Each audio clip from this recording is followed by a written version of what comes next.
शरद पवार गट राष्ट्रवादी पक्षाचा कार्यकर्ता मेळावा माजी मंत्री जयप्रकाश दांडेगावकर यांच्या प्रमुख उपस्थितीमध्ये घेण्यात आला।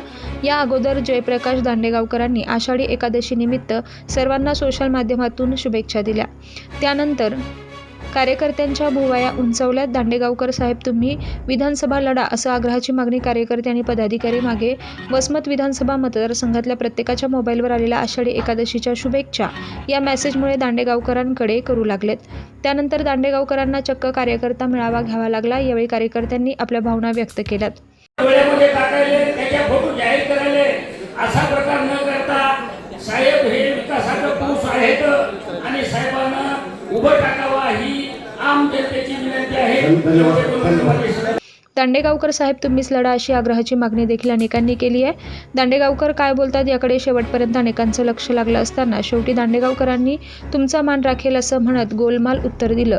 यामुळे दिवसभर ताटकळत बसलेल्या कार्यकर्त्यांना तथा अनेकांनी पक्षप्रवेश घेतलेल्यांची सुद्धा शेवटी मात्र घोर निराशाच पाहायला मिळाली। एवढ्यावरच विषय थांबला नाही। काही राष्ट्रवादीच्या कार्यकर्त्यांनी दांडेगावकरांना चक्क जणू काहीतरी तंबीस दिली आहे। साहेब कसे उभे राहत नाहीत ते आपण बघू असं म्हणत एका राष्ट्रवादीच्या कार्यकर्त्यांना जणू काही चेतावणी दिल्याचं पाहायला मिळालंय। माणूस मी म्हणतो या विधानसभा मतदारसंघामध्ये दांडेगावकर साहेब आमदार पाहिजे। शिवसेनेचे आपले सगळे शिवसैनिक असतील ते सगळेजण म्हणतात की दांडेगावकर साहेब तुम्ही यावेळेला उभं टाकलं पाहिजे। त्यामुळं आपण निश्चिंत राहा। साहेब यावेळेला उमेदवार आहेत।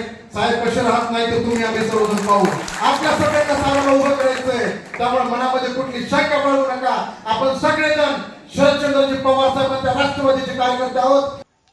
येणाऱ्या विधानसभेत मागच्या 5 वर्षांपूर्वी ज्या पद्धतीनं दांडेगावकरांनी माघार घेत राजू नवघरे यांना तिकीट बहाल केलं होतं, तसंच येणाऱ्या विधानसभा निवडणुकीतही दांडेगावकर कोणाचा चेहरा समोर करणार याकडे आता सर्वांचं लक्ष लागलंय।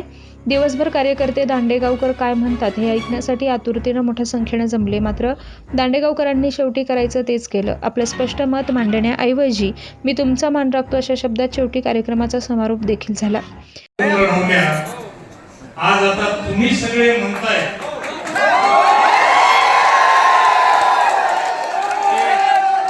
तर मी तुमच्या सगळ्याचा मान करतो।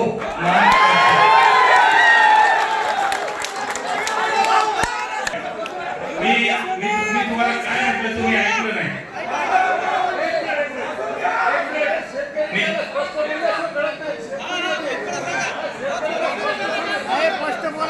मी सांगितलं ना की तुमच्या सगळ्यांची इच्छा आहे, त्या इच्छेचा मी मान करतो।